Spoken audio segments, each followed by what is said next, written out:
តាំងស្ថិតនៅក្នុងក្រុមប្រាសាទវងធំក្នុងទឹកដីនៃខេត្តសៀមរាប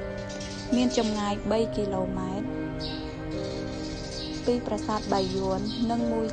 1.5 គីឡូម៉ែត្រពីទ្វារដីឆ្នាំងឬក៏ទ្វារអង្គរធំទៅខាងជើងឈ្មោះនៃប្រាសាទនេះមានន័យថាដាវតាមការស្រាវជ្រាវនៅសម័យបច្ចុប្បន្នគេយល់ថាកាលពីអតីតកាលសំណង់នៃប្រាសាទព្រះខ័នគឺជាកន្លែងដាក់គ្រឿងសឹកសង្គ្រាមដូច្នេះព្រះខ័នជាឈ្មោះសម័យទំនើបនៅរក្សាឈ្មោះទីក្រុងពីបុរាណដែលមានឈ្មោះថាជ័យស្រីមានន័យថាព្រះខ័ននិងមានន័យម្យ៉ាងទៀតថាមលូប្រាសាទព្រះខ័នត្រូវសាងសង់ឡើងនៅក្នុងរជ្ជកាលព្រះបាទជ័យវរ្ម័នទី7តែពុំបានសាងសង់រួចនៅក្នុងសម័យព្រះអង្គនោះទេគឺព្រះមហាក្សត្រក្រោយៗបានសង់បន្ថែមជាបន្តបន្ទាប់នៅគ្រិស្តសតវត្សទី12និងដល់សតវត្សទី13ប្រាសាទព្រះខ័នត្រូវបានកសាងឡើងនៅក្នុងសតវត្សទី12ក្នុងឆ្នាំ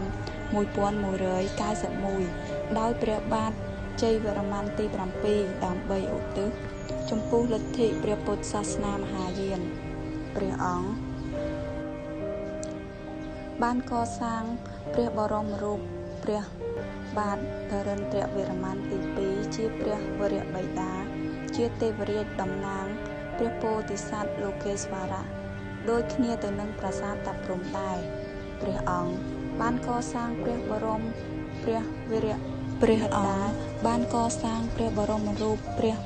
វីរមេតាជ័យរាជជោឌាមនីជាទេវរាជតំណាងព្រះនាងប្រាជ្ញាបារមីតាយោងតាមសិលាចារឹកបានចោទថាប្រាសាទនេះសាងសង់នៅសមរភូមិចុងក្រោយដែលព្រះបាទជ័យវរ្ម័នទី7បានផ្ដួលរលំពុកចាមលើពីនេះទៅទៀតនៅអំឡុងពេលនៃការជួសជុលរាជធានីយសោធរបុរៈឬហៅថាក្រុងអង្គរធំដែលធ្លាប់ត្រូវបានដិតបំផ្លាញដោយកងទ័ពចាមប្រាសាទព្រះខ័នមានតួនាទីជាកន្លែងសម្រាប់ព្រះមហាក្សត្រធ្វើការផងជាសាកលវិទ្យាល័យផងនិងសម្រាប់គោរពប្រណិប័តសាសនាចម្រុះទាំងព្រះពុទ្ធសាសនានិងព្រាហ្មណ៍សាសនាផងដែរប្រាសាទព្រះខ័នក៏ធ្លាប់ជាសមរភូមិប្រយុទ្ធប្រឡាក់ទៅដោយថ្លុកឈាមនៅពេលកងទ័ពចាមវាយលុកនិងគ្រប់គ្រងក្រុងអង្គរនៅឆ្នាំ1177ប៉ុន្តែត្រូវបានព្រះបាទជ័យវរ្ម័នទី7ធ្វើសង្គ្រាមដណ្ដើមយកជ័យជំនះត្រឡប់មកវិញនៅក្នុងឆ្នាំ1181ហើយការកសាងប្រាសាទព្រះខ័នមានរាង4ជ្រុងទ្រវែងមានវិមាត្រប្រវែង800ម៉ែត្រគុណនឹង700ម៉ែត្រនិងមានទំហំ56ហិកតាប្រាសាទនេះមានកំផែង4ជាន់នៅកំផែងខាងក្រៅដែលបច្ចុប្បន្នរុំព័ទ្ធទៅដោយព្រៃនិងជាកន្លែងដែលព្រះសង្ឃនិងសិស្សស្នាក់នៅក្នុងប្រាសាទនេះនៅកំផែងជួរទី2គឺជាកន្លែងគោរពសាសនាប្រាសាទកណ្ដាលជាកន្លែងព្រះពុទ្ធសាសនាឯភាគខាងជើងនិងខាងលិចគឺសម្រាប់ឧទ្ទិសដល់ព្រហ្មញ្ញសាសនាគឺព្រះនរាយណ៍ឬព្រះវិស្ណុនៅខាងលិចនិងព្រះឥសូរឬក៏ព្រះសិវៈនៅខាងជើងហើយនៅផ្នែកខាងត្បូងជាកន្លែងសម្រាប់គោរពបព្វជិនប្រាសាទព្រះខ័នត្រូវបានសាងសង់នៅលើតំបន់ដែលព្រះបាទជ័យវរ្ម័នទី7បានទទួលជ័យជំនះលើការឈ្លានពានរបស់ពួកចាមនៅក្នុងឆ្នាំ1191នៃគ្រិស្តសករាជចំពោះក្បាច់រចនារបស់ប្រាសាទមានលក្ខណៈដូចទៅនឹងប្រាសាទបន្ទាយក្តីនិងប្រាសាទតាព្រហ្មដែរចំពោះប្រវត្តិសិលាចារឹកបើផ្អែកតាមសិលាចារឹកនៃប្រាសាទព្រះខ័នបានបង្ហាញថានៅក្នុងទីនៃប្រាសាទនេះមានរូបសំណាកចំនួន 15 រូបមានមន្ទីរពេទ្យព្យាបាលរោគចំនួន102ក្នុងព្រះរាជាណាចក្រតែពុំបានបញ្ជាក់ថាសាងសង់នៅត្រង់កន្លែងណាខ្លះឡើយព្រមទាំងមានគេហដ្ឋានមួយជាកន្លែងឈប់សម្រាកចំណែកឯកម្មករនិងអ្នកបម្រើក្នុងការកសាងប្រាសាទមានចំនួន 97,840 នាក់ដែលក្នុងចំនួននេះមានស្ត្រីរបាំចំនួន 1000 នាក់ផងដែរក្នុងមួយឆ្នាំមានការរៀបចំពិធីបុណ្យទានធំចំនួន10 ដងហើយក្នុងមួយខែមានថ្ងៃបុណ្យចំនួន10ថ្ងៃដែលជាថ្ងៃសម្ដែងនៅទឹកចិត្តរបស់ខ្មែរក្នុងបុណ្យតាមប្រពៃណីសាសនានិងតាមពេលសម្រាកលំហែម្យ៉ាងវិញទៀតបើតាមឯកសារផ្សេងទៀតបានឲ្យដឹងថាប្រាសាទព្រះខ័នគឺជាមណ្ឌលពុទ្ធសាសនាដ៏ធំមានព្រះសង្ឃប្រមាណ 1000 អង្គគង់នៅសំណាក់ព្រះធម៌និងមានសាកលវិទ្យាល័យមួយកសាងដោយព្រះនាងជ័យរាជទេវីជាមហាសីទី1របស់ព្រះបាទជ័យវរ្ម័នទី 7 ប្រាសាទព្រះខ័នក៏ដូចជាប្រាសាទដទៃទៀតរបស់ព្រះបាទជ័យវរ្ម័នទី 7 ដែរចម្លាក់ពុទ្ធរូបត្រូវទទួលរងនៅការដាប់បំផ្លាញចោលឬក៏កែច្នៃទៅជារូបផ្សេងដូចជាឥសីលិង្គឬក៏ផ្កាជាដើម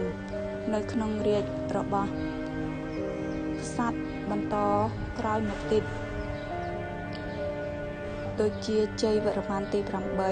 ឥន្ទ្រជ័យវរ្ម័ននិងជ័យវរ្ម័នបរមឥស្វរៈ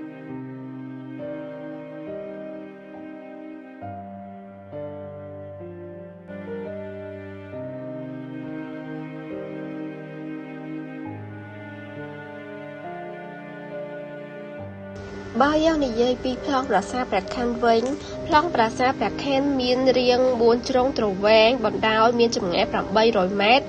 និងទទឹងមានចម្ងាយ700 ម៉ែត្រដែលមានស្រះគប់ទឹកព័ទ្ធជុំវិញស្ថិតនៅលើផ្ទៃដីចំនួន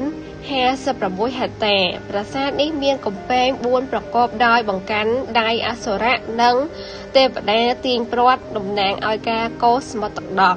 និងមានបង្គោលសីមា2ជួរអមផ្លូវផងដែរ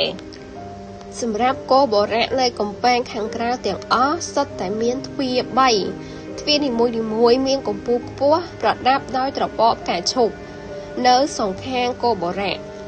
ខាងក្រៅមានចម្លាក់គ្រុឌជាន់នាគឆ្លាក់ភ្ជាប់នៅជញ្ជាំងកំពែង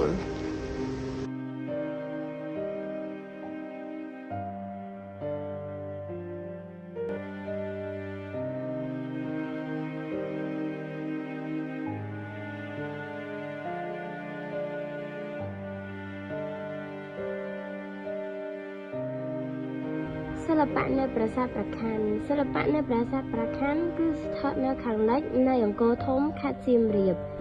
សិល្បៈនៅប្រាសាទនេះសម្បូរទៅដោយលក្ខណៈស្ថាបត្យកម្មនិងចម្លាក់ដែលមានន័យផ្លូវចិត្តនិងសាសនាខ្ពស់សិល្បៈនៅប្រាសាទព្រះខ័នមានដូចជាស្ថាបត្យកម្មប្រាសាទនេះមានរចនាបថនិងបង្កើតជាសំណង់បែបព្រះពុទ្ធសាសនាព្រះពុទ្ធមហាយានមានផ្លូវជាច្រើនកាត់ថ្លងគ្នាបង្ហាញពីការបង្កើតដើម្បីសម្រាប់សម្រួលសំណង់ជាច្រើនមានរូបចម្លាក់នៃសង្គ្រាមនៃជីវិតរបស់ព្រះបាទជ័យវរ្ម័នទី 7 ផងដែរ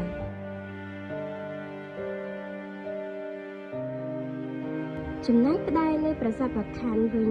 គឺជាផ្ទាំងមួយជាមួយផ្ទាំងធម្មតាផ្តែរសម្រាប់ទ្រឯផ្តែរទី2គឺជាផ្តែរលម្អជាផ្ទាំងដែលរចនាដោយក្បាច់ឬរូបភាពផ្សេងៗហើយដាក់បិទមុខផ្ទាំងទី1ដែលខ្មែរបុរាណពុំគ្រាន់តែជាស្ថាបនាឡើងមកសម្រាប់លម្អប្រាសាទបុរាណប៉ុណ្ណោះទេវាបានបំពេញតួនាទីក្នុងវិស័យសាសនាថែមទៀតផងពីព្រោះចម្លាក់ផ្តែរដែលស្ថិតនៅលើខ្លងទ្វារបុរាណនេះបានការពារទស្សនិកជនព្រមទាំងប្រាសាទទប់ទល់នឹងឥទ្ធិពលអាក្រក់ពីខាងក្រៅដូចជាខ្មោចព្រាយបិសាចឧបទ្រពចង្រៃជាដើមហើយជាងនៅប្រាសាទព្រះខ័នគឺជាបន្ទះក្តារពុំគ្នាធ្វើជារូបឆាកមានសន្តានស្រដៀងនឹងត្រចៀកដំរី របាំងដាក់ខាងមុខក្រោមចុងដំបូលប្រាសាទវិហារឬសាលាជាដើមមានសន្តាន3ជ្រុងស្មើគ្នាឬស្រួចខាងលើបន្តិចធ្វើជាឋានលាតក៏មានឆ្លាក់ជាក្បាច់រចនាក៏មានហងជាងគឺជារបាំងដែលស្ថិតនៅត្រង់ចុងដំបូលប្រាសាទឬព្រះវិហារដែលមានរាងជាត្រីកោណឬ3ជ្រុងសសរពេជ្រនៅប្រាសាទព្រះខ័នគឺជាគ្រឿងបណ្ដុំដ៏សំខាន់ក្នុងសិល្បៈស្ថាបត្យកម្មខ្មែរសសរពេជ្រមានតួនាទីសម្រាប់ទ្រផ្ដែធ្ងន់លើពីនេះទៅទៀតក៏មានតួនាទីលម្អសោភ័ណភាពប្រាសាទដែរបដិមានៅប្រាសាទព្រះខ័នបដិមានេះរកឃើញនៅគោត្រៈទី4ក្នុងបរិវេណប្រាសាទព្រះខ័នតំបន់អង្គរនៅក្នុងឆ្នាំ1929ដោយក្រុមអ្នកស្រាវជ្រាវសាលាបារាំងចុងបូព៌ាប្រទេសហើយសប្តាហ៍ថ្ងៃនេះកំពុងដាក់តាំងបង្ហាញនៅក្នុងសារមន្ទីរជាតិហ្គីមេប្រទេសបារាំងទេវកថានៃប្រាសាទព្រះខ័នរូបចម្លាក់នៅប្រាសាទព្រះខ័នមានលក្ខណៈរស់រវើកបង្កប់ដោយនិមិត្តរូបដ៏ពិសិដ្ឋភស្តុតាងនៃជំនឿអំពីការកកើតលោកបានកំណត់អំពីទម្រង់អរិយធម៌ខ្មែរឃើញមាននៅគ្រប់ទីកន្លែងនៃប្រាសាទព្រះខ័ននិងប្រាសាទដទៃទៀតនៅក្នុងរាជធានីក្រុងអង្គរធំនៅតាមស្ពានខាងកើតឆ្លងកសិនទឹកមានទេវតានិងរូបអប្សរាប្រឡូកក្នុងសង្គ្រាមកូរសមុទ្រទឹកដោះដោយទាញពស់អ្នកករាជពស់អ្នកករាជឬស្ដេចពស់ជានិមិត្តរូបនៃស្ពានរវាងឋានសួគ៌និងផែនដីដូច្នេះហើយបានជាលេចរូបរាងឡើងនៅលើបង្កាន់ដៃនៃស្ពានដើរទៅកាន់ប្រាសាទនៅព័ទ្ធជុំវិញប្រាសាទព្រះខ័នមានកំផែងខាងក្រៅរូបគ្រុឌចំនួន72ឈរយាមការពារទីក្រុងទាំងមូលរូបមានលក្ខណៈពាក់កណ្ដាលមនុស្សពាក់កណ្ដាលជាបក្សីដ៏ធំអស្ចារ្យនៅក្នុងទេវកថាប្រមាញ់សាសនាទាំងនេះជាអ្នកឈ្នះអ្នកឯករាជ្យហើយនៅក្នុងរឿងព្រេងជាច្រើននិទានថាបានលើកប្រាសាទព្រះខ័នទៅឋានសួគ៌ក៏ប្រៀបដូចជាទីក្រុងហោះអ្នករបាំនៅលើចម្លាក់ជាប់ជញ្ជាំងទាំងនេះគឺជាអប្សរាឬស្រីសួគ៌របាំមានសារៈសំខាន់ណាស់នៅក្នុងពិធីបដិសណ្ឋារកិច្ចនៅសម័យក្រោយការដឹកនាំរបស់ព្រះបាទជ័យវរ្ម័នទី7មានស្ត្រីរបាំរាប់ពាន់នាក់សម្រាប់សម្ដែងជាទៀងទាត់នៅក្នុងពិធីផ្សេងៗនៅក្នុងប្រាសាទព្រះខ័ន